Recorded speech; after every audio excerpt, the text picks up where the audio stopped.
What the money says about which Republicans can challenge Trump for any Republican presidential candidate not named Donald Trump.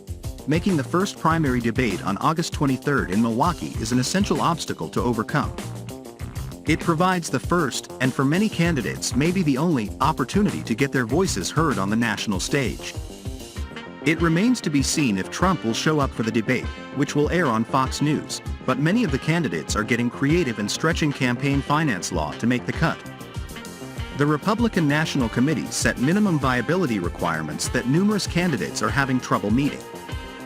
I talked to CNN's national political writer Fredreka Schouten about what's going on, whether it's legal, and what else she's been learning about Trump and the other candidates from the campaign finance reports and personal financial disclosures that tell the real story. Lotteries and gift cards. How are Republicans trying to entice contributors? Wolf. You write about creative ways Republicans are trying to get to 40,000 donors. What are they up to? Schouten. What aren't they doing? Some of the lesser-known candidates have tried some really unorthodox ways to meet one part of the requirement to make the Republican debate stage in August, that they must raise money from at least 40,000 unique donors, including at least 200 contributors in 20 states and territories. In what appears to be the most generous offer, a super PAC backing Miami Mayor Francis Suarez's bid for the GOP nomination is offering what it calls Francis free college tuition, seeking $1 contributions that would go to the candidate's campaign to enter a sweepstakes that would give the winner up to $15,000 for a year of paid college tuition. One of the more unusual tactics appears to have paid off already. North Dakota Governor Doug Burgum, a former software CEO who is financing his own presidential campaign, has offered $20 gift cards to 50,000 donors in exchange for a contribution of at least $1. Burgum announced on CNN's Inside Politics this week that he had met the donor threshold. Former Arkansas Governor Asa Hutchinson, meanwhile, recently picked up an idea first advanced by another Republican presidential contender, entrepreneur Vivek Ramaswamy, and has decided to offer grassroots fundraisers a cut of the money they help collect on his behalf. How can this be legal? Wolf. This is essentially paying someone for a political contribution. How can that possibly be legal? And is there a precedent for this sort of thing? Schouten. The strategy has sparked a lot of questions. Burgum's campaign, for instance, insists that it has run the traps and his approach is legally sound. Two campaign finance experts I've interviewed say otherwise and argue that reimbursing a donor with a gift card could be construed as violating the federal law that prohibits straw donations, the practice of giving money in the name of another person. That's not a universal opinion, however. And, frankly, many candidates face little danger of running into real trouble with regulators. Someone could file a complaint with the Federal Election Commission, arguing that the scheme violates the law. But the FEC, which is evenly divided between Democrats and Republicans, often struggles to agree on enforcement actions. Who will make the debate stage? Wolf. Do we have a firm idea of who has qualified for the first debate at this point? And has Trump committed to take part? Schouten. We actually don't know who has qualified yet. Several Republicans, ranging from Florida Governor Ron DeSantis to former New Jersey Governor Chris Christie and Ramaswamy, say they have met the donor threshold. But there are additional hurdles. Candidates must reach at least 1% in 3 national polls, or at least 2 national polls and 2 polls from separate early voting states. So, the polling picture still is coming into focus. Stay tuned. The former president, who leads the current polls, certainly sounds as though he's not inclined to join the debate fray next month, but also says he hasn't made up his mind. When you have a big lead, you don't do it, Trump said of debating during a Fox News interview earlier this week. Who is failing at fundraising? Wolf. We're learning a lot from fundraising reports. I was surprised, for instance, to see in your story that Christie brought in more contributions in the recent fundraising period than former Vice President Mike Pence. Which candidates are happy at the moment and which ones are freaking out? Schouten. Pence, who raised about $1.2 million in the second quarter, is certainly struggling for a former vice president. But that perhaps is not surprising, given how large Trump, his former boss turned nemesis, looms over the hardcore Republican base. Newer GOP entrants like Hutchinson and former Representative Will Hurd still appear to have a long way to go to secure the money to sustain their campaigns, or even make the debate stage next month in Wisconsin. We've focused a bit on DeSantis' picture. He's running second to Trump in polls, and he's raised an enviable $20 million during the quarter.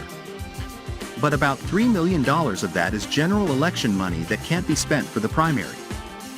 And he spent money at a fast clip, burning through about 40% of his total haul in the first 6 weeks or so after entering the race. Over the weekend, the campaign confirmed to CNN that it has trimmed some staff after Politico reported that fewer than 10 staffers in event planning had been cut. Our colleague Steve Contorno has a terrific story up about the state of the DeSantis campaign and whether there really is a big change in strategy afoot. Trump's made almost $1 billion since leaving office. Wolf. You've also written about the nearly $1 billion Trump and his wife Melania declared in recent financial disclosures that they generated as income since leaving the White House. How is Trump making money these days? Schouten. The former president has business interests that span the globe, from golf courses to licensing deals. That hasn't changed.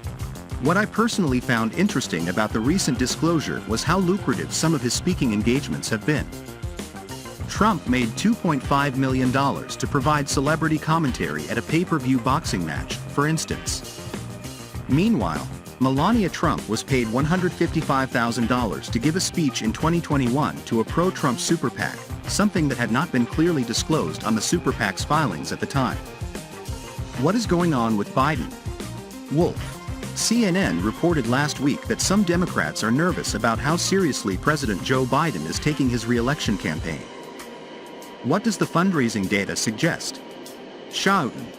Biden's fundraising, when combined with the Democratic National Committee's, is about $72 million for the quarter, according to his campaign announcement. That's a respectable amount, though off the pace set by President Barack Obama and the DNC at this point in Obama's re-election.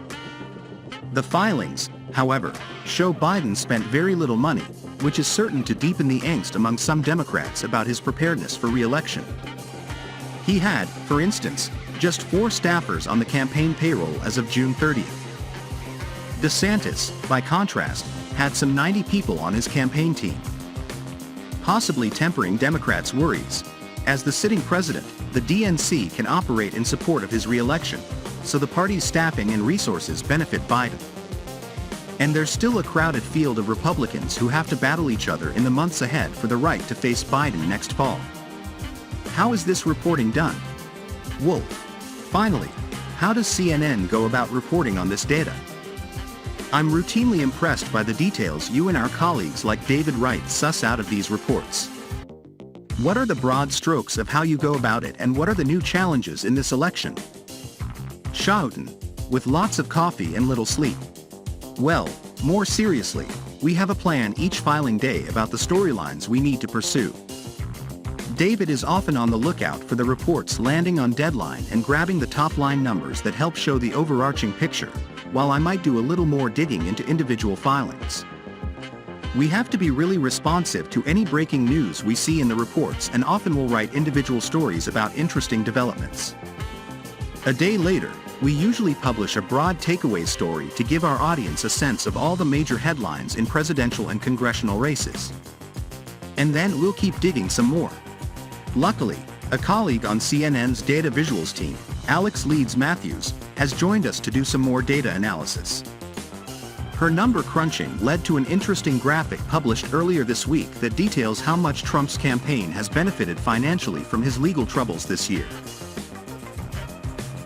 One of the challenges in this election is just the sheer number of Republican presidential candidates and their aligned super PACs that we will follow, along with the growing use of so-called dark money, or undisclosed money, engaged in campaigns on both sides of the political aisle. In every election cycle, candidates and their allies find some new way to raise and spend money, and we must find new ways to track it. David adds this important note that sums up why the sleepless nights are worth it. Politics is full of spin, and reliable data can be hard to come by. But money, who has it, who doesn't, and how it's spent, often tells the story.